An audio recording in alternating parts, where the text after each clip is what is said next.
Okay, good morning history buffs, history lovers, and welcome to another episode of History by Bike. And nandito tayo ngayon sa Maynila at ang topic natin ngayon is ang history ng Manila Bay. At pupuntahan natin dito yung mga ilang historic sites na matatagpuan dito sa eastern side ng Manila Bay. So bago natin simulan yung ating episode, don't forget to like, share, and subscribe to my YouTube channel. And this will be our new topic for today, the history of Manila Bay.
So ito, binabaybay natin yung isa dun sa mga parallel na kalsada ng Roxas Boulevard.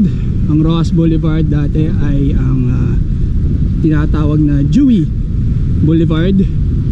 And simulan natin yung discussion natin sa pre-colonial history nitong Manila Bay. Ayan, natatanong siya dyan sa kaliwa natin.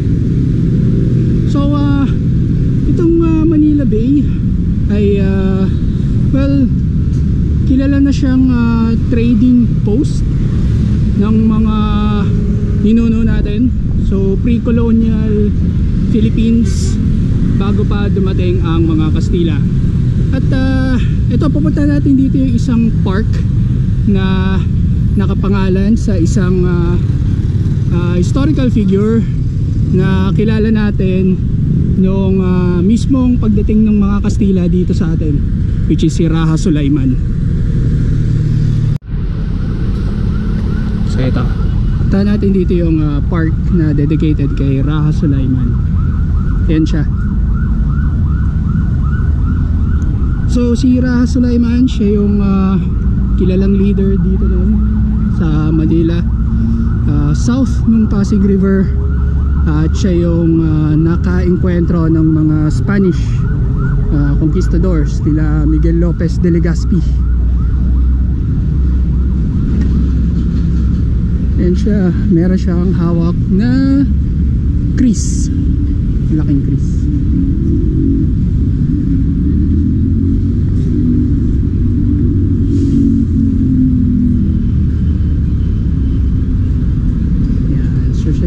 Warrior na nakita dito ng mga Kastila. Hindi ko lang sure kung may marker. May marker siya. Pero yan, yung si Raha Sulaiman.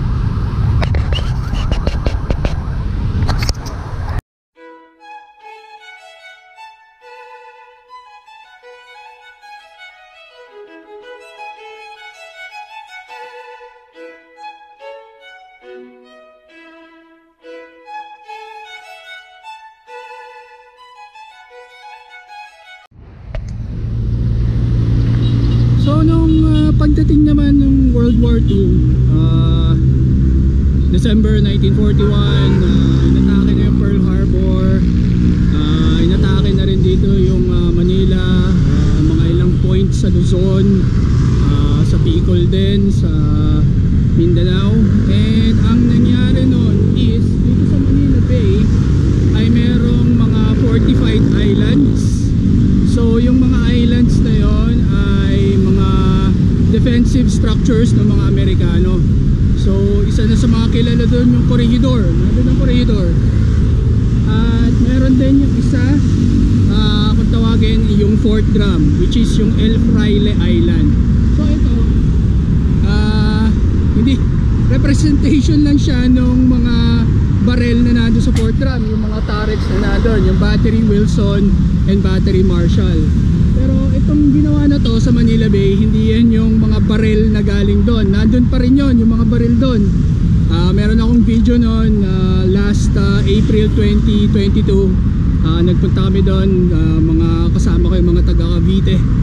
And itong pinagawa nila, kinuha lang nila yung mga barrels, spare barrels ng mga 12-inch guns na nasa Corregidor. So isa na doon yung battery Hearn. So isa sa mga barrels na yan yung spare barrels ng battery Hearn. So hindi talaga siya yung mga barrel ng 4th drum. Gawa-gawa lang nila yan. So ni-retake yung Manila Bay 1945. Mapasa kamay na uli siya ng mga Allied Forces. So yun yung brief history dito ng Manila Bay nung World War II. Okay, so ang Manila Bay nung 9th and 12th centuries, isa na siyang established na trading port.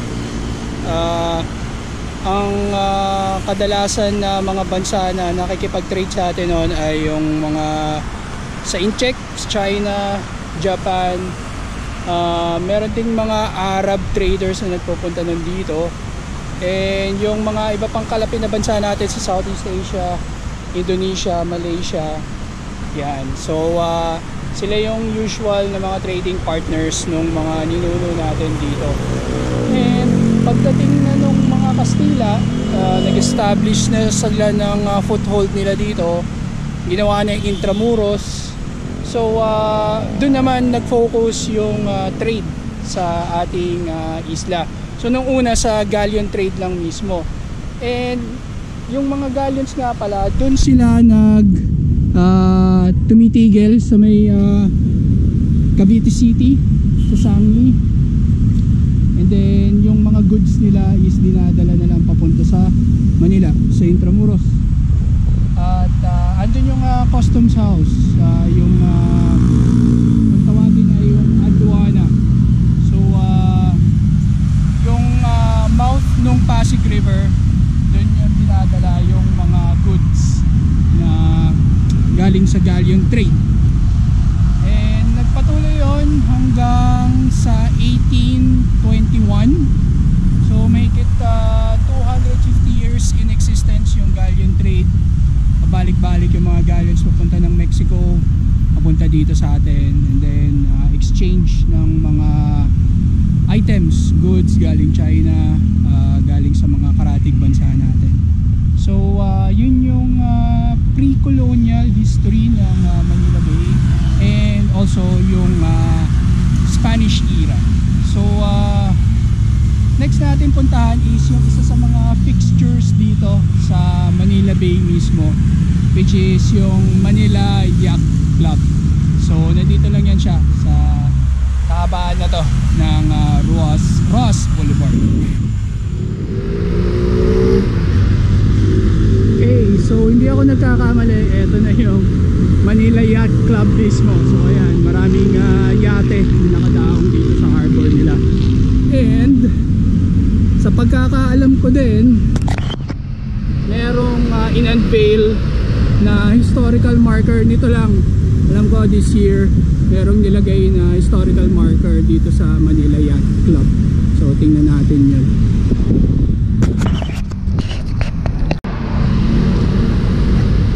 So Manila Yacht Club, ito yung markers na. Yun, meron siyang marker na regarding do sa mga China Clippers. So yung China Clippers, sila yung mga Pacific airliners nun. Rival of the Pan Am China Clipper in the Philippines. The China Clipper, a flying boat which belonged to the Pan American Airways fleet, took off from San Francisco, United States for Manila, 22nd of November 1935. piloted by Edwin Music and Fred Noonan. It crossed the Pacific skies with stopovers in Honolulu, Hawaii, and Midway, Wake, and Guam Islands. Arrived in Manila Bay 29th of November 1935. The seawall at the site, presently occupied by the Manila Yacht Club, was originally built to serve as docking site of the China Clipper. Its use as such was disapproved by the U.S. Federal Aviation owing to its flawed technical design. The trans-Pacific flight of the China Clipper paved the way for the use of the aircraft as a commercial vehicle connecting the Philippines and the United States, October 1936. This expedited the flow of governance, transportation, and communication between the Philippines and the United States. Manila Yacht Club, founded by James C. Rockwell, Joseph A. Thomas, Aubrey P. Ames, Stuart A. Tate, and A.S. Hayward. 20 January 1927, suspended operations during World War II 1941 to 1945, resumed operations January 1946, allowed female membership 1947, hosted the Interport Regatta with Royal Hong Kong Yacht Club as co-host 1952, represented the Philippines in the Olympic yachting events 1960, provides continuous training and support for the Philippine Navy and Philippine teams up to the Olympics and SEA Games 1977 up to the present. So, yun. Yacht Club. Right, so subukan naman natin puntahan yung isang side dito ng Manila Bay na makikita natin yung mga yate. Dito tayo banda sa may CCP complex. So ito yung part ng Manila Bay na reclaimed. So reclaimed area siya, hindi siya talaga yung natural part ng bay.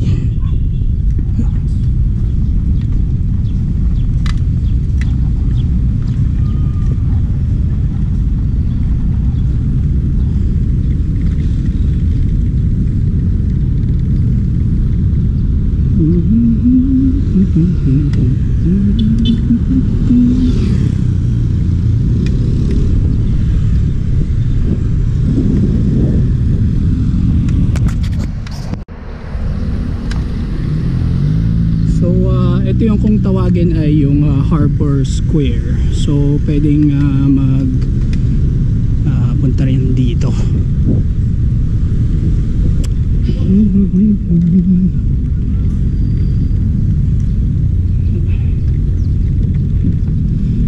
Sukin natin yung bandang dulo niya para makita natin yung view ng bay kung saan maraming mga barko.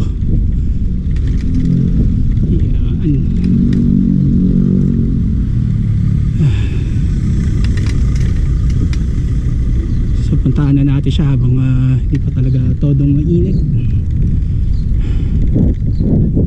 Yes. Ayan.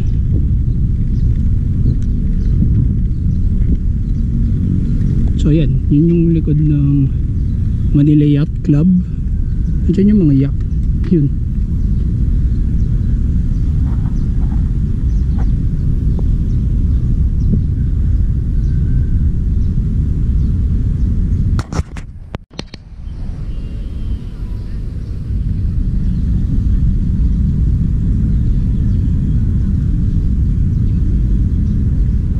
So andito na tayo ngayon sa malapit sa Luneta Park, and puntahan natin yung Quirino Grandstand or yung Independence Grandstand kung tawagin noon.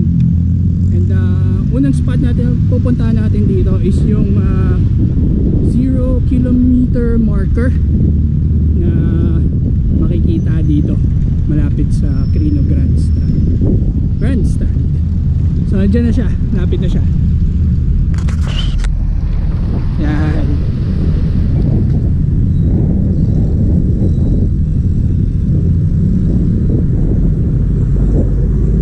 May ikot tayo doon sa Quirino Grandstand.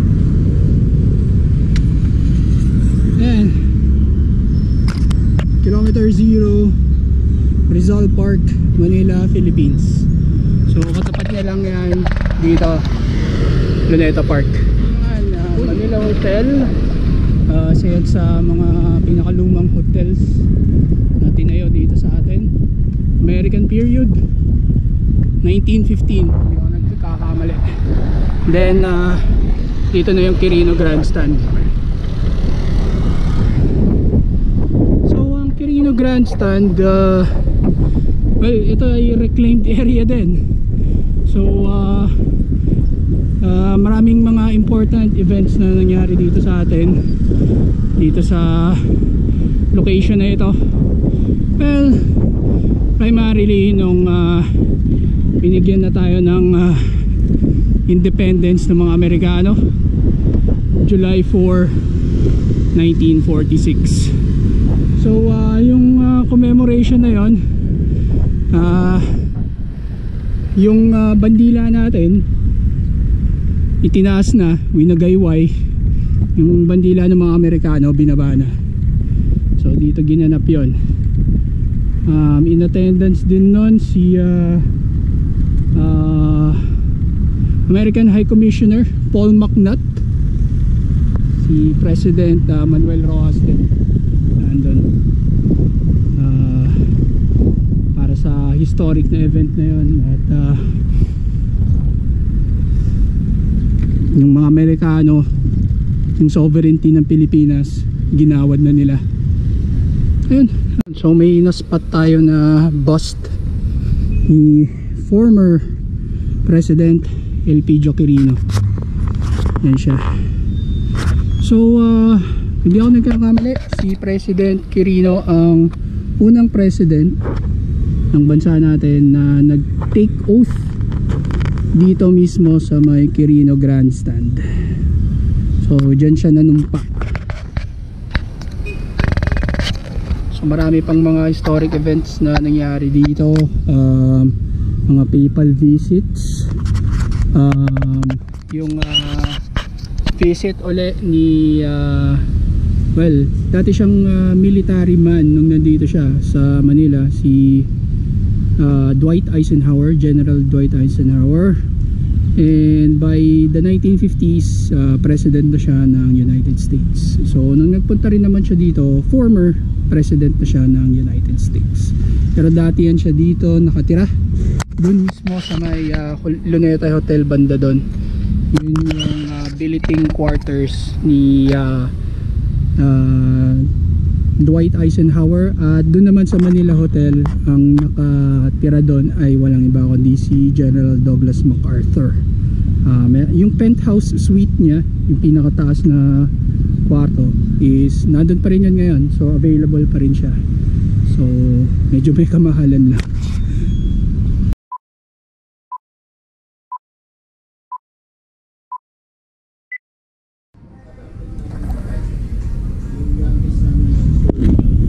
So dito ko na lang tatapusin muna yung episode natin today for History by Bike. Huwag kalimutang mag-like, mag-share, and mag-subscribe sa aking YouTube channel. And this is History by Bike, and we are signing off from Harbor Square and Manila Bay. So thank you very much, and see you on our next episode. Thank you.